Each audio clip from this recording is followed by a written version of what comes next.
Welcome to the Not in the Job Description podcast. I'm Scott McLaughlin. And I'm Chris Kiernan. No matter what type of job you've had, there were situations that happened to you during work that you couldn't wait to tell your friends about. We interview a variety of guests about some of their crazy stories from work, from entry-level food service industry jobs to doctors and attorneys. We will explore funny, gross, embarrassing, scary, and sometimes almost unbelievable stories that people have experienced while on the job. Keep in mind that our guests or the companies they work for may be masked in order to protect the innocent, or maybe even the guilty.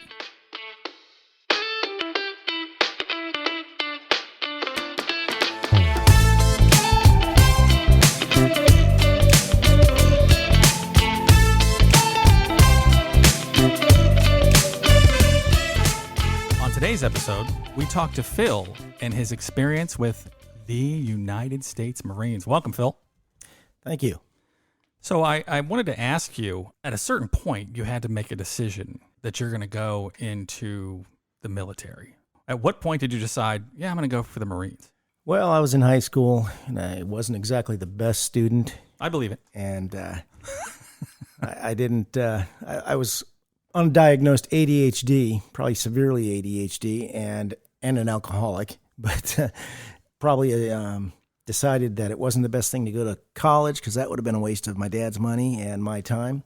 So I thought, well, the Marine Corps, you know, they'll put some discipline in me, and they have the best uniforms. So That they do. Well, I'm glad that you made that decision because I can tell you, while I was mature enough to know that I would have not done well in the military at the age when most people go into the military, I don't know it would have worked out well for me. So, tell me about, let me just preface this by saying Chris is also, he has some experience in the military as well. And he went into the Army, but he went in a little bit later in life than a lot of the 18-year-olds or 17-year-olds coming right out of school. What was it like for you being brand new, walking into, where did you your basic training? San Diego, MCRD, San Diego Marine Recruit Depot. Okay. San Diego. Were you scared out of your mind when you first showed up? I'm not going to lie, yeah. It's a little overwhelming when you get on those yellow footprints and drill instructors yelling at you, and you're like, what have I done? And did you give him a reason to yell at you, or was it just you're in the general yelling vicinity? Pretty much, yeah, I gave them some reasons to yell at me. But everybody they yell at everybody. They're indiscriminate about that. They do a lot of yelling. Was that your experience as well, Chris? Yeah, it was. I was a little bit older. I was like 21 when I went in. So I had been working, so I was kind of used maybe to, when we worked together, we had a district manager that would come in and yell at us if the pop machine wasn't clean, right? So that kind of softened some of that, but it was still scary as hell. And this was right after Full Metal Jacket came out. And the drill sergeants were basically saying some of the exact same lines. We get off the bus, we're still in our civilian clothes, and they're in our face, where are you from, boy? So I'm biting my lip to not laugh, because if they see you laughing, you're hosed, right? And then when they start dropping, oh, you're from Texas, only 2 things from Texas, right? So I'm giggling. What are you laughing at? Just start pushing. And I could barely do 10 push-ups, and I'm like struggling for 5 minutes before they let me get up. I bet you by the end of basic, you could do a lot of push-ups. Oh, yeah, I could Lots for of practice, sure. But yeah, scared out of my mind, just like Phil said, like, what the hell am I thinking? It's too late. You're there. Yep. So what's your best memory from basic training, Phil? My best memory? Probably the rifle range. I was always good at that, and that was fun. But that's probably the highlight. So you were a lot of lowlights, not a lot of highlights. You were a private pile then. Yeah. Except for, I was the guy from Full Metal Jacket, except for I didn't shoot the drill instructor. That's interesting. I know, Chris and I have been friends since we were 16. So when he made that decision to go in the military, I was a little bit blown away. Like, that's fantastic. And, again, we're still all trying to find our way in this world. And there's one thing I will never forget. Chris goes away to go to basic training. And when he came back and he knocked on our apartment door to come say hi to us, he was in his uniform. I don't know if you just got back or what. He was in his uniform, and I opened the door, and I think Chris maybe lost 25, 30 pounds on a frame that was not that heavy anyway. He was lean as could be. Right. And it reminded me, my sister had gone into the Air Force, and my sister was always a really skinny kid. And when she came back from basic training, she was heavy. And my sister explained to me, no, listen, if you go in and you're fat or you have any extra weight, it's going to go away. But if you go in there thin, you are going to put on weight because you just eat everything you can all the time you can. The story she gave anyway is that they only gave you so much time to eat. And if you didn't get it done then, you were putting stuff in your pockets because you were running everywhere. And that she would run with food in her pockets, and everybody else would too, and you would just eat whenever you could. Did you guys experience that? Yeah, I know the skinny people always ate first, and the heavy set, well, there wasn't a lot. I mean, they weren't fat, but they called them fat privates, and they were the last ones to eat. And then when the guide sat down, when he started eating, he ate first, and when he was done, everyone was done. So you had to shovel it in as quickly as possible. That's funny. And Chris, so did you eat first or last? Actually, they broke us down more by like your platoon. So there really wasn't, weight didn't factor in when you ate or when you didn't eat. I was actually pretty thin, even though, I mean, now I'm not, of course, but back then when I went in, I think I weighed like 160 and I came out at 145. So yeah, for my height, that was probably where my weight should have been. I am kind of reminded real quick here of a great story when you're talking about the eating and the mess hall. So we're there, and it was our platoon's turn to be on KP duty. So we had the whole weekend, and I was on the drink station. So all day, 3 meals, every meal, I just stood there and handed people cups of ice, and they would go and pick out what they wanted. Well, right beside the drink station was the dessert station. So there was a group of females that were coming through the line, and I'm standing right there, and this girl who was a little bit on the bigger side, she goes to grab this piece of cake. And this drill sergeant comes running up behind her, and she's like, the drill sergeant's like, "Private, your ass is fat enough. You don't need no goddamn chocolate cake." And it's, again, just like the first day, I'm trying so hard not to laugh. I'm biting my lip. I'm biting my tongue. Like, do not laugh because you're going to be in trouble. And I pulled it off. I didn't laugh. So she's walking away, mumbling under her breath, "Don't call me fat." But she didn't grab the cake. I can tell you that much. And I do remember when Chris finally came and spoke to us when he came back from basic training. And, all I knew about basic training, having never been through it, was what you see in the movies. And he kind of whatever. It's not that bad. It's just, there's a huge difference between a 17 or 18-year-old and a 21-year-old in their maturity and understanding of what's really happening to you. You're being molded into a group of people that are all the same. But when you're 17 and maybe you've never been outside of your parents' purview before, you start to take that stuff personally. And, people were, Chris told me that, hey, these kids take this stuff. They really get in their heads about it. People are crying and stuff. And he was like, I just blend it in. You don't get yourself in trouble. Don't stand out too much and you'll be fine. But evidently, you had a lot of people you saw that didn't take that advice. Yeah, I mean, it's tough for those young kids. So I think you said you went in right out of high school. So did you find the mental aspect of it? You get used to the physical part. Yeah. After 2 weeks, you're getting up, you're doing the push-ups, you can run the 10 miles. But it's the mental thing that really gets a lot of people. Yeah, I was in good shape then. And it's like you said, it's the mental, it's the psychological part of it is the difficult part. You're talking about what we call mess and maintenance week. The 1 week where they work you and you do all the cooking and cleaning and mowing and all that. And they about broke me on that week because that was like one of the hardest weeks. You're working from sun up to sundown. And one day I was just having a bad day and a drill instructor was, like you said, making me push for nonstop. And it was just happened to be my 19th birthday. And I was just missing home and I was just ready to quit. But, I was like the low light of boot camp. Not being a military guy, is that an option? I'm just going to quit? Not really. No, they threaten you with non-judicial punishment, which we call office hours. It's kind of, you go through a process and it's like a stain on your record. But I think you can, but it's very difficult. So then you get through basic training and, you were better than me. I was reserve. So I got through basic training and my initial training, then I'm home and I'm just doing 1 week in a month. You, of course, were full on. So kind of after you got out of basic training, and I think you were maybe enduring some conflicts, right? Desert Storm and things like that, right? Yeah, Desert Storm, Desert Shield, Desert Storm. Went over there. I think that was January of '91. I actually we had a my A gunner was a reservist. They augmented us with reservists because we were like, I was on the rifle range at the time, and they pulled us back, and then they augmented us with reservists, and then we flew over. Yeah, that was a pretty hairy situation. So that had to be a little scary. Well, how long from when you got out of basic training were you finding yourself overseas? That was probably 4 years after I got out of basic training. So I was a corporal then and a team leader, but I had done other deployments overseas. I had done Marine Expeditionary Units, MUs they call them. 2 of those, 6-month deployments on ship in the Mediterranean, amphibious assault ships, and you go out there and you're ready for anything that happens. When you hear about something going on, like in the Gulf of Suez or whatever, and there's a response, and Marines are out there, or Lebanon or whatever, it's those guys. You just get called up and it's time to go. Yep. Interesting. You fly off on a helo and you're on land.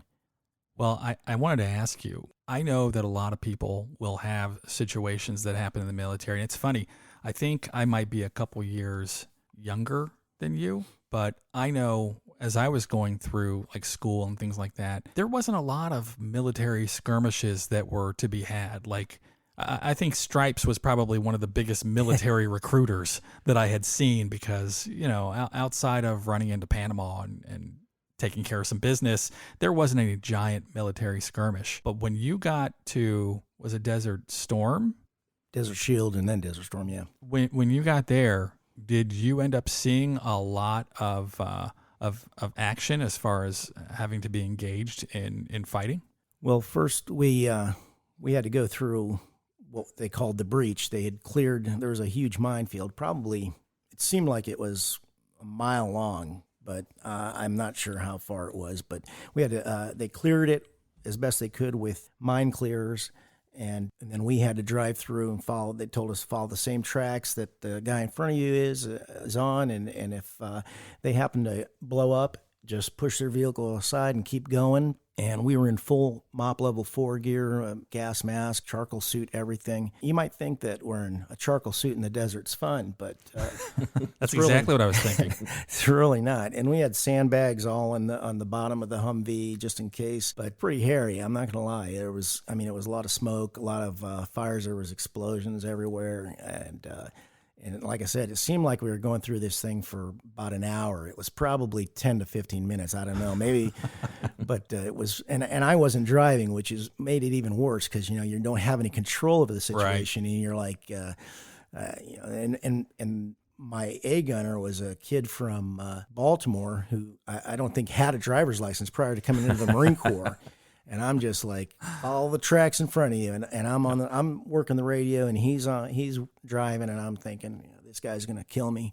But yeah, I'm sure that little advice of, hey, if the guy in front of you blows up, just push him out of the way and keep going. That sounds like that's great. We got somebody in the lead of us, but then you realize they give that same advice to the people behind you. Yeah. So yeah, exactly. And there's you know, armored vehicles that are burning and on fire, and you're just like, God, please let me get through this. And then once we got through, the vehicles in front of us just took off. We were told to follow, you know, stay on their heels. And then we get in there, and there's Iraqis everywhere. They're all wanting to surrender to us, and we're just pushing past them. We're not even stopping. We're just waving to them. Now, I'm sure this isn't like government secrets, but when you went through your training, did they give you any idea? Like, listen, here's the playbook. If these guys all want to surrender, here's how we're going to handle it? Or was that something that you weren't even ready to even see this happen? Well, we were briefed on how to handle prisoners of war and if you were to take someone prisoner and what to do. But by the time we stopped, we were way past all that. So then we dug in and just stayed there for, I don't know, several months. So that had to be, I'm sure there's a lot of hurry up and wait in the military. Yeah. And especially since, you know, you can go through plans and plans and plans, and they never work out the way everybody thinks it's going to. And I'll never forget, while you were out there, you know, in a foxhole dug in, I was in the very dangerous area of Purdue University. And I remember visiting my friend Jim, and this was going on, and we just looked at each other and we said, oh my gosh, there's a really good possibility that a lot of our friends we went to high school with and a bunch of guys our age are just, getting slaughtered in this war. Now you fast forwarded something like, 3 weeks, and I think we would have lost more people at this beginning part of the war had they just been at home in car accidents. I mean, it was such a well-played military advance, probably way better than anybody at the Defense Department thought we would do. So I just think it's very interesting. I don't think that the Iraqi people had that will to fight like Saddam thought they would. Well, before we went in, you have to remember that we were bombing the crap out of them. I remember we were waiting to go, and we didn't know exactly when we were going to go, but the B-52s were just carpet bombing, and it was just rocking us to sleep at night. Just, you couldn't believe how loud it would shake the earth. We weren't even in the line of fire. You couldn't imagine being over there in a bunker or whatever and just nonstop bombing like that. And that's what we did till they were just ready to quit. That's got to be amazing just to experience that. But I'm sure after a few months you were ready to come home with that. Oh yeah, and I had a little boy at the time, a son, and it's difficult, when you're a parent and you want to be with your kids and you don't know if you're going to make it back. That's the hardest thing in the world, is saying goodbye to loved ones and not know if you're coming back. You got to prepare for that, and sure. That's the hardest part is preparing to go off and not know if you're going to come back. Yeah, I'm sure it was. And this sounds like it's just one of the scary things that people will get into. And since this was your first time, I take it, really in a military skirmish and really being out there, did you run into any other kind of scary situations while you were in the Marines? Oh, definitely. You said that a little too quickly, as if maybe there's more than one. Oh, there's several. There's a handful of times that God must have been looking out for me, because I don't know how I made it through. I remember this time we used to go to Fort Bragg. We used to go to Fort Bragg and train a lot because they had really good ranges, grenade ranges, rifle ranges. We could shoot 50 cals, all kinds of stuff that we couldn't do on our ranges. So we used to go there for like a week at a time and utilize their ranges. One time we were on the grenade range, and I was a sergeant at the time, so they made me a pit NCO, and so I was in charge of guys coming down. There was two pits, and guys would get their grenade in a little canister and bring it down to us, and they were told not to touch it till they got down to us. Pull the grenade out. We'd tell them to pull the pin and then throw it, and there's this basically a cinder block protective pit, dirt built up around it to catch any shrapnel. They tell them pull the pin, which you see them on movies. They pull the pin with their teeth, and it's a cotter pin. And if you ever tried to do that, it'll break your teeth out. So that's all bullshit. But you pull the pin, and it's not easy to do. You pull the pin, and then it doesn't go off until you throw it, and the spoon pops off. It's got a spring-loaded spoon, and tell them to throw it and then get down. Well, this one time a guy came down. This was Private Schmuckatelli, we'll call him. He comes down, and I give him the instructions, take it out of the canister, get ready to pull the pin. He tell him to throw it. And at the night before, there was like a light rain, and there was like some mud and water on the bottom of this pit. He slips while he's throwing it, and the grenade goes straight up in the air. And I'm like, oh my God, So I grab him, throw him down, jump on top of him. The grenade, I didn't know if it was going to land on our side or the other side of the barricade, but it luckily landed just on the other side of the barricade and went off. Dirt's flying all over us. I'm trying not to beat the shit out of this guy because I'm freaking out. But I pull him up and tell him to get the hell out of the pit. And yeah, that was pretty scary. Yeah, I'm quite sure that with the number of, let's face it, when most people are going to the military, they're kids. I mean, they're teenagers practically, and some of them are teenagers. They have to have more issues that happen in the military that we just don't hear about because we're not all around it. But I imagine that's not the first person that's flubbed a grenade throw in the armed services. Well, I should have known it when things were going to go sideways when earlier in the day somebody threw a grenade and forgot to pull the pin. Yeah. But we didn't know why it wasn't going to go off. And the proper procedure is to call EOD, and they come out and, get rid of it. Well, our first sergeant, who had been, he was a NOM veteran, and he's looking on the binos, and he can see that the pin was still in it. So he goes out there, and he's like, "Don't tell anybody that we did this." And he goes out, gets the grenade, brings it back, pulls the pin, and throws it. He broke a lot of rules, but we were waiting for like an hour for that whole thing. So I should have known something was going to go wrong when that happened. But at least your training schedule was back on track. Yes. That was the important thing. Yes. Right. That's right. He had dinner reservations or something. I don't know. Well, the U.S. government has a lot of people in our military. In fact, from factretriever.com, the U.S. Department of Defense is considered the largest employer in the country with over 3 million employees. Who do you guys think number 2 is? Walmart. Oh, That is exactly right. Oh, wow. Yeah, Walmart is number 2. They have 1.3 million employees. And third is ExxonMobil with 950,000 employees. So I thought that was kind of interesting. And I don't know, Phil, if you had the opportunity to work with any equipment that was considered, I don't know, state of the art or things that you could not speak about at the time, but DARPA, which is the Defense Advanced Research Projects Agency, they're part of the U.S. military. They are credited with inventing GPS, speech translation, and, although I know there's some politicians that might disagree, the internet. So this group... I thought that was Al Gore. That's what I've heard, but I'm not 100% sure. One more little invention they're working on is a chip that can be implanted into the brain directly to connect soldiers to computers. So the chip is no larger than a cubic centimeter, which is about the size of 2 nickels placed back to back, and it's supposed to be used to improve a soldier's hearing and vision. And this is one of the more important things that they're responsible for. Non-lubricated condoms. Those are actually standard issue in parachute pack survival kits for the U.S. military.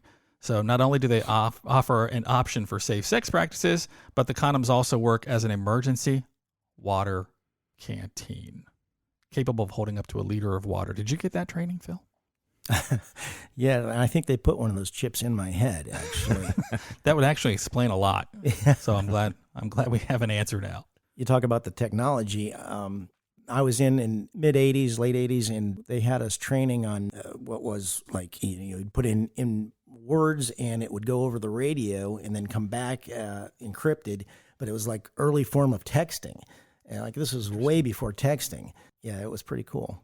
So during your time then, you told us about the grenade there. Were there other times that maybe you kind of felt like you were in the wrong place at the wrong time? Yeah. Well, one time we were training in Portugal, and we were on a MEU, Marine Expeditionary Unit, and so we were in the Mediterranean, but we were training in Portugal, and our lieutenant was marching us. He was taking us to a range, but next thing we know, I start hearing some whizzing sounds, and grass is flying, and someone's shooting at us. And we're diving behind, whatever mounds of dirt we can find or whatever, and turns out this lieutenant had marched us into an impact area, and the heavy guns were shooting machine guns at us. Our command's getting on the radio, ceasefire, ceasefire. We had a channel designated for, talking to range control and trying to get them to quit. And it seemed like I said before, it seemed like it was probably 20 minutes, but it was probably more like 30 seconds, and they stopped firing. But it was pretty. Yeah, I can only imagine time stands still when you are stuck in a situation where you have no control. You're just hoping it ends quickly. Oh, yeah. Well, I know we're friends with Phil through a group of people, and there are some other people that are in our group that were in the military, and I have Phil, you're going to have to forgive me. I don't know this story. I heard you start to tell one of our other friends who's in the military a story about you being caught in a situation with a helicopter.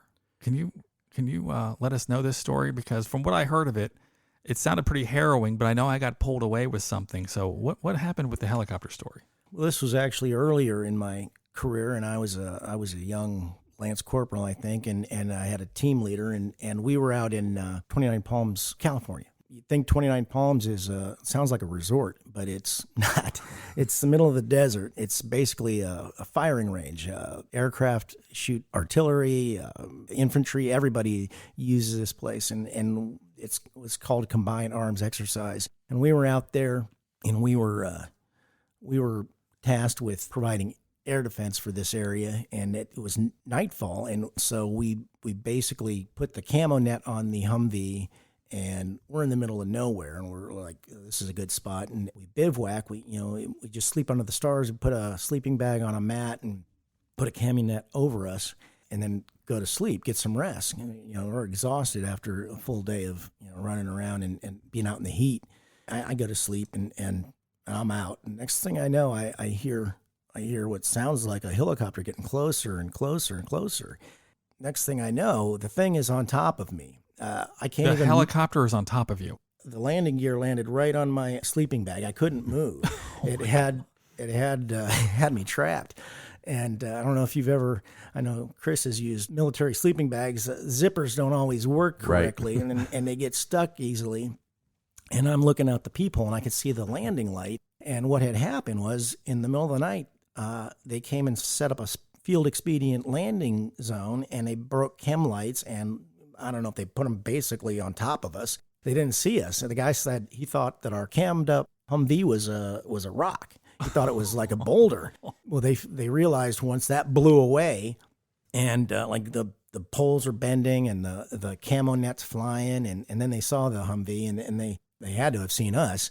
And I found out afterwards, the guy's like, oh, we didn't see you guys, and we laid out the chem lights, and you guys were camoed up really well. And he's like, we didn't see you too well, apparently. But it was a CH-46. It's the kind with the dual rotors. Yeah.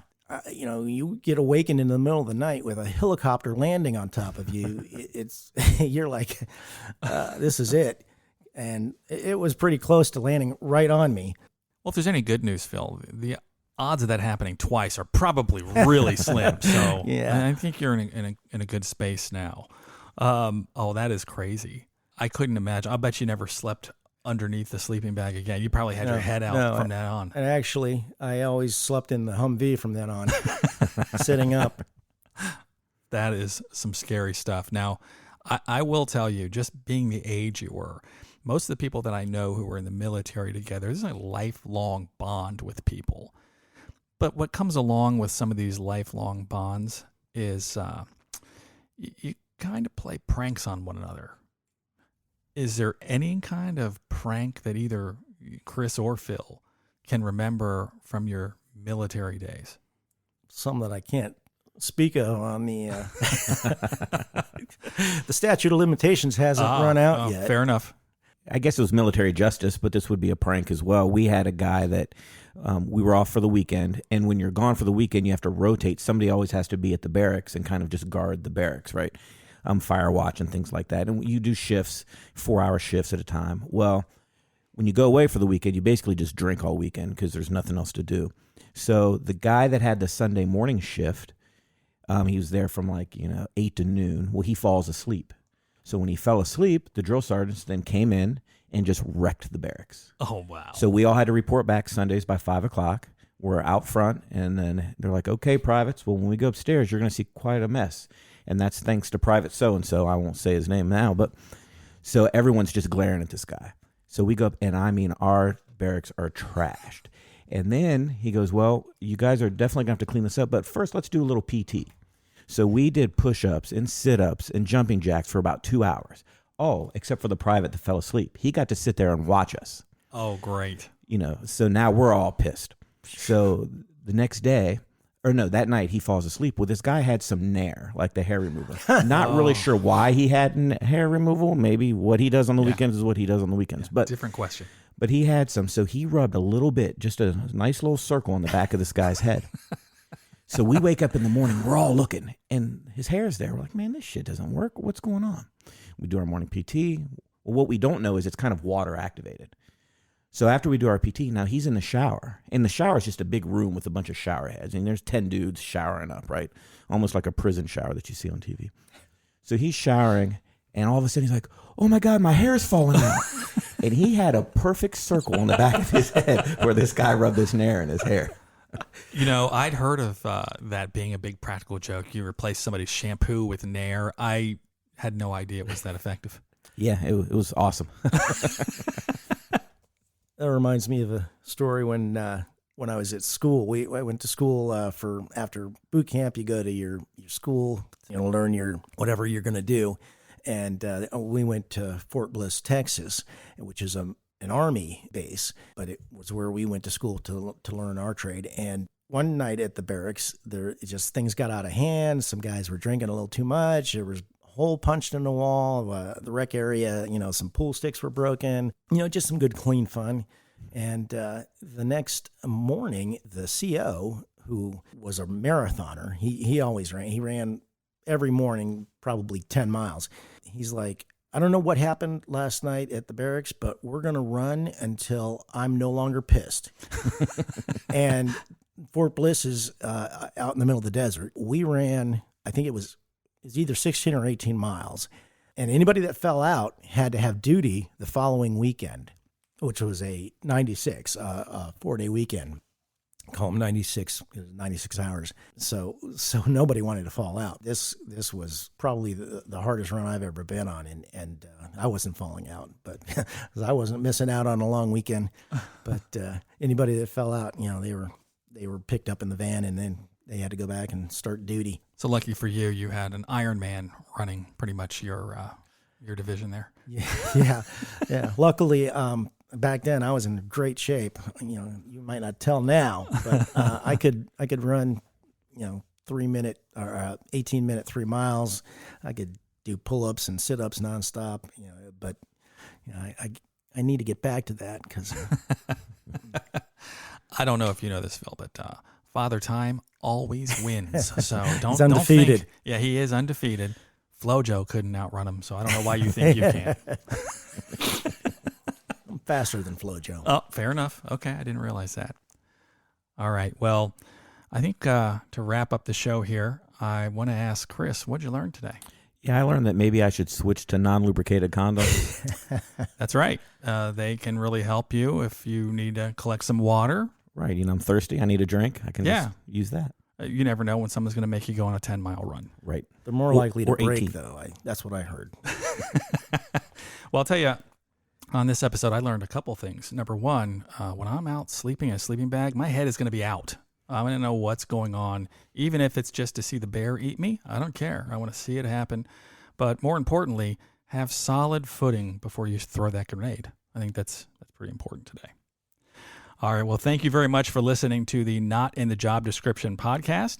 If you have a story you would like to share, or if you'd like to be a guest on our podcast, please let us know by sending an email with a brief description of your story to stories@notinthejob.com. And this is Scott McLaughlin for Chris Kiernan and Phil saying, we'll see you at work.